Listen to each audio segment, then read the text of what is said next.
complicated when it hurts.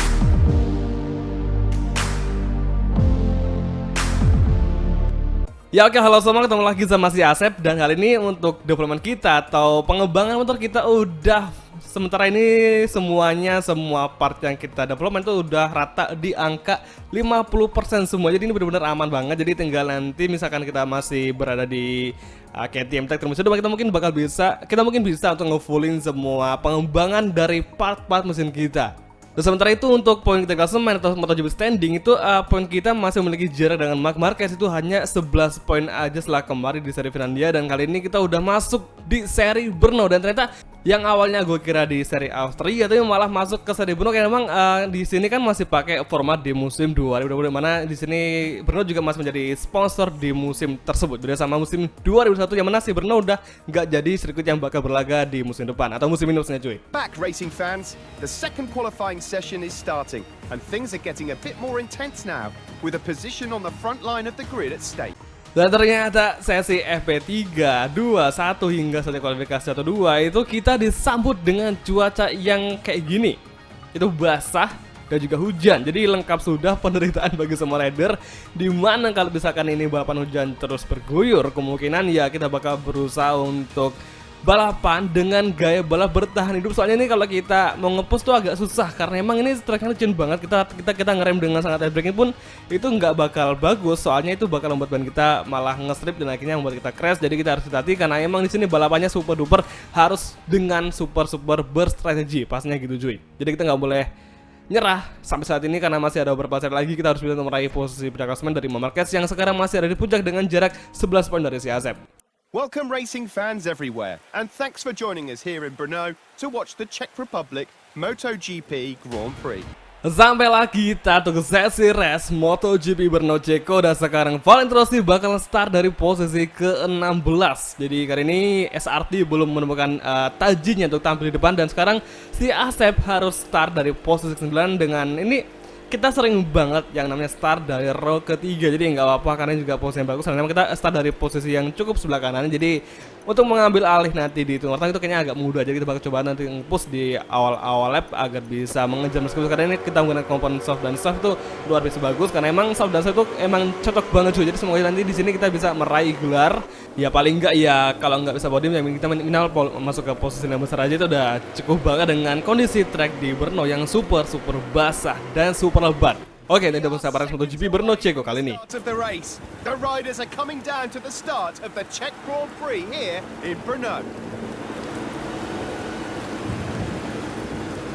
Oke semua, ini dia sesi race kelas MotoGP untuk Brno Ceko 2021, and on the way to overtaking Fabio Quartararo mengejar SRT itu Franco Morbidelli. Nampaknya kita memiliki peluang di sini kita overtaking KTM Factory, kita overtaking 2 masih bisa. Nampaknya KTM Factory melawan kembali. Nampaknya Miguel Oliveira kembali bertahan dari serangan KTM di belakang. Nampaknya Jack Miller melakukan insiden di tikungan pertama tadi dengan sedikit berbahaya sehingga dia sekarang harus crash dan tidak bisa untuk kembali ke track. Lagi Factory melawan kembali berduel di entry corner tikungan ketiga, dan akhirnya KTM Tech 3 berhasil mengovertaking cukup melebar kembali mengejar lagi Miguel Oliveira belakang. Hati-hati nih, dia tepatnya di tikungan keempat saja mengejar Joan Mir dan juga Paul Espargaro serta Marc Marquez. Kali ini lap pertama, awal balapan seperti biasa pasti bakal terus terjadi namanya insiden di mana tadi si Jack Miller nampaknya terlihat di belakang itu crash dengan nggak tahu siapa yang pasti. Semoga Jack Miller dia masih bisa untuk sanggup balapan meskipun kemungkinannya cukup nihil karena emang biasa kalau ridernya crash di jajal kemungkinan tuh bakal memiliki damage yang cukup parah, jadi mereka nggak bakal bisa lanjut kembali untuk mengejar rival yang ada di depan. Oke, ini dia Joan Mir, Paul serta Marc Marquez menjadi 3 besar. Dan kali ini mampukah Asep dengan KTM Tech 3 mengejar mengimbangi laju motor atau race pace dari Joan Mir untuk posisi ketiga. Kali ini tepatnya di track lurus masuk ke sektor ketiga. Sementara Maverick Vinales masih di belakang kita dengan jarak 0,3 yang cukup rapat. Mampukah kita bertahan serang Maverick Vinales atau malah kita harus tergeser berhubung kita lagi ngejauh sama Joan Mir. Kita deklarasi emang di sini nampaknya KTM belum memiliki kemampuan yang pas ketika mengejar di akselerasi atau buka gasway. Oke, ini tepatnya perlahan mendekati tepatnya di tikungan ke-11. Nah kali ini Maverick Vinales di belakang kita cukup rapat tadi. Mampukah Maverick Vinales bertahan untuk mengejar kita di situ, malah justru kita yang harus tergeser. Keep on keep fighting. Van der Sek kita menuju 2 yang terakhir. Hati-hati. Oke, kita hard braking from Asep. Masuki tikungan 13, hati-hati cukup cinta di kali ini. Cuma lebar juga dari kickbox fighting. Dan kalau Maverick Vinales mencari si kiri, nampaknya Maverick Vinales mengejar kita, tapi sayangnya si Maverick Vinales tidak bisa untuk mengejar kita, mengimbangi laju kita di akselerasi yang cukup kencang tadi. Tapi nggak tahu kenapa nih kita cukup kalah aja sama Honda doang, tapi sama-sama Yamaha. Nampaknya kita masih memiliki kemampuan cukup baik daripada pabrikan lainnya seperti kecuali Honda aja. Pokoknya kita masih kali ini masih kalah sama Honda doang dan juga sama Suzuki yang ada di pose 3. Oke, kita fighting di track terus menuju tikungan ketiga di depan.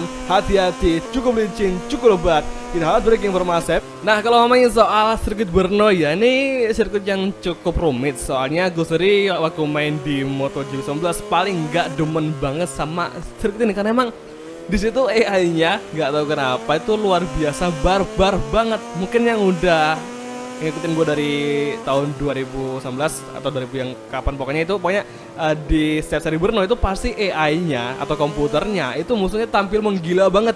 Bahkan mereka tuh kayak maksa banget untuk nge-overtaking, bahkan sampai mereka itu motong jalur cuy. Jadi ada yang motong jalur demi bisa untuk meng-overtaking player kita. Jadi tapi mereka tuh nge-overtakingnya kayak nggak normal, kayak nggak masuk di akal cuy.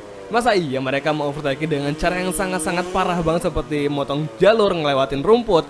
Bahkan kadang mereka kalau saking ambisinya itu ngelewatin krab yang garis belang-belang, tapi itu kan ada tuh bagian dalamnya yang nggak tebal. Nah itu dilewatin, itu dipaksa cuy. Jadi si AI-nya itu maksa banget sehingga dia harus crash mental dan akhirnya nabrak si Jorge Lorenzo. Itu yang paling gue inget banget ketika masih berlaga sama, kalau nggak salah sama LCR Honda punyaan si Carl Cruz loh. Jadi kala itu ada 2 sirkuit yang emang paling nggak normal kelakuan dari AI. Itu yang pertama seri Brno dan yang terakhir itu seri Valencia. Makanya kadang gue tuh kalau di Valencia tuh harusnya yang biasanya suka di depan, cuman karena mungkin AI-nya luar biasa kenceng banget, nggak normal, suka motong jalur barbar ya. Kita paling sering gue sih berusaha untuk mengunci juara dunia waktu di MotoGP 19 tuh di musim, maksudnya di seri Sepang. Jadi sebelum seri Valencia kan seri Sepang, jadi kita harus mengunci juara dunia nanti sebelum seri Valencia. Karena emang kemungkinan kita untuk menang di Valencia itu benar-benar susah banget, kecuali balapan hujan. Nah kalau hujan tuh masih ada kemungkinan si AI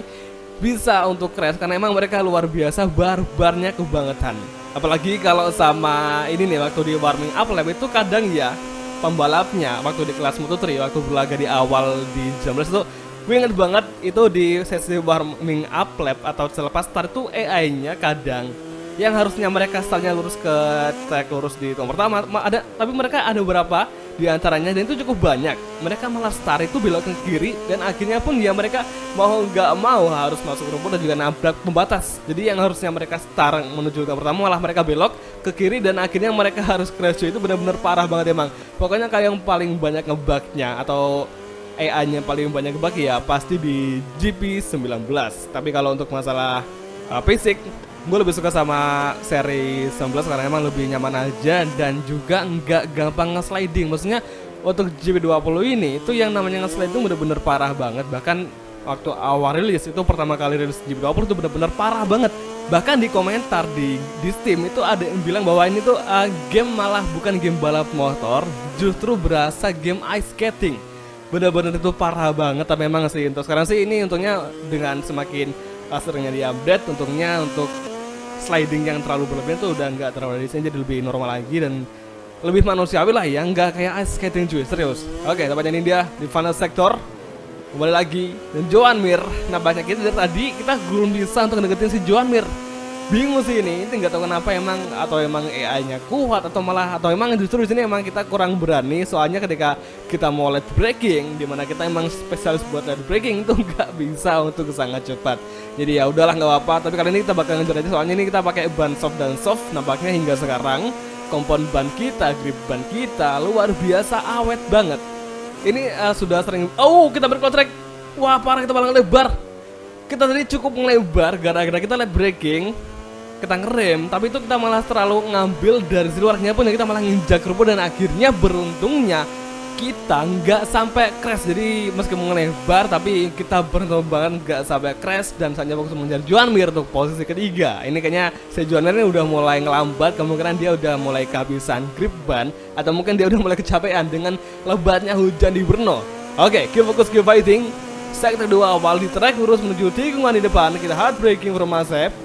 Ganti lagi Joan Mir, kali ini pakai kelima. Nampaknya kali ini si Paul Espargaro dan juga Marc Marquez memiliki gap yang cukup rapat. Jadi 3 rider antara Joan Mir, Paul serta Marc Marquez masih cukup imbang, jadi nggak terlalu jauh. Ini dia antara Joan Mir masih dikejar oleh dibayang-bayang oleh KTM Tech 3 overtaking dari segeri kita overtaking Joan Mir, dan akhirnya kita block pass langsung dan akhirnya kita bisa mengovertaking Joan Mir kembali berdua side by side lagi di tinggal ke-9. Mampukah kita bertahan dari serangan atau berduel dengan Joan Mir? Bisa overtaking kembali di akselerasi, mampukah mengejar di akselerasi di track overtaking dari segeri block pass langsung, dan akhirnya bagus sekali KTM Tech 3 berhasil melampaui, cukup melebar lagi. Nampaknya kita masih overtaking oleh Joan Mir, kembali berduel, kembali Joan Mir di sini dan masih imbang hingga sekarang di tikungan ke-11. Nampaknya kita berhasil melampaui Joan Mir, yang sekarang Joan Mir nampaknya udah mulai kehilangan kendali dan dia udah mulai ngelambat untuk bisa berduel dengan KTM Tech 3 atau bersama Asep di sini. Oke, final sektor 2 Repsol Honda sangat jauh sekali, atau mungkinkah kita bisa mengejar 2 Honda, atau justru malah kita harus nge-stuck di posisi ketiga aja, soalnya ini udah lap terakhir. Maksudnya udah mau lap terakhir, jadi kita nggak boleh terlalu gabah. Dan udah semestinya kita cari aman aja, karena di sini untuk kita ngejar Honda kayaknya sangat susah banget. Apalagi di sini hingga lap ke-5 pun kita nggak ada tanda bahwa kita bisa mendekati duo Honda. Sekarang makin kuat dan makin kencang aja ketika udah masuk tikungan. Oke, final lap tepatnya di lap ke-5. Mampukah KTM Tech 3 bersama Asep bertahan hingga nanti menjelang garis finish dan untuk meraih podium ketiga? Mampukah KTM melesat lebih jauh lagi meninggalkan Suzuki yang ada di belakang? Heartbreaking informasi panjang di tikungan ketiga, hati-hati. Dan kita tadi luar biasa banget, kita udah duel yang pertama sama dulu sama si Pinder. Di lap pertama kita duel sama Pinder, kemudian lanjut duel sama si Maverick Vinales di final sektor di lap pertama, hingga akhirnya kita harus duel lagi sama Joan Mir untuk berebut ke posisi 3, dan akhirnya kita berbuah hasil. Jadi kita beruntung banget, meskipun tadi juga sempat hampir crash gara-gara keluar track, kita masih bisa untuk selamat dan tentunya mengejar Joan Mir demi posisi 3. Itu luar biasa hebat banget bagi si Asep dengan cuaca yang super lebat banget. Ini serasa kayak balapan bertahan hidup, karena emang sini cuacanya gue sendiri jujur aja ini nggak terlalu berani kalau balapan di cuaca hujan, karena emang di sini licin banget, apalagi kalau kita tarik tuas rem depan. Kalau terlalu pakem kadang itu ban kita langsung slip dan nguncik. Jadi ya kita benar-benar harus hati-hati banget. Bahkan ya gue tadi lebih mengutamakan untuk lebih early braking. Ya bisa sih sekali-sekali kita late braking, cuman ya lebih kita utamakan untuk pilihan early braking aja supaya kita nggak sama lebar dan kemungkinan crash juga semakin kecil. Dan emang itu pokoknya kalau kita balapan dengan cuaca hujan itu ada 2 opsi. Kita mau late braking kenceng dan atau kita malah harus early braking tapi aman. Jadi kita tinggal pilih aja kita mau yang aman atau malah yang ambil risiko. Kalau gue sih dua-duanya imbang ya, meskipun sebenarnya kita lebih early braking, tapi kalau untuk mengovertake rival kita harus perlu untuk late braking supaya nanti ketika di tikungan kalau kita udah di sisi terdalam kita bisa untuk bertahan sekaligus membuat jarak yang cukup bagus. Jadi intinya ya secara ringannya itu kita membuat ridernya ngelebar karena emang kita late braking, jadi sama-sama ngelebar dan akhirnya kita juga dapat posisi yang bagus. Oke, final sector, final corner, dan ini dia untuk meraih kemenangan MotoGP Brno. Dan nampaknya si Marc Marquez berhasil, dua Honda berhasil meraih posisi 1-2. Dan kali ini KTM Tech 3 hanya bisa untuk meraih posisi ketiga. Luar biasa. Bye-bye. Kali ini tepatnya di sini kita harus berpuas diri dan hanya bisa untuk finish di posisi ketiga aja.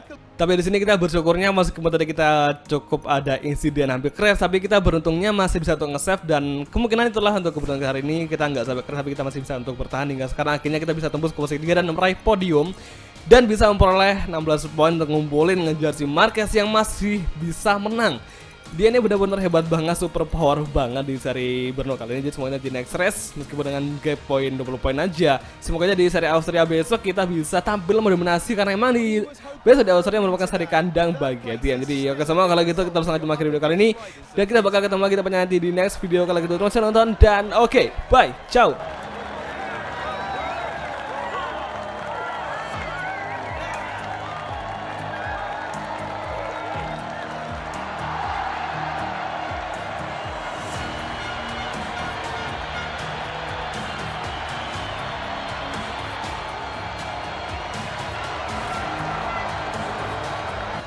Picking up again live from the track, where the top 3 riders have just arrived on the podium for the award ceremony. Each Grand Prix makes its own story, but these guys will definitely be ones to keep an eye on in races to come.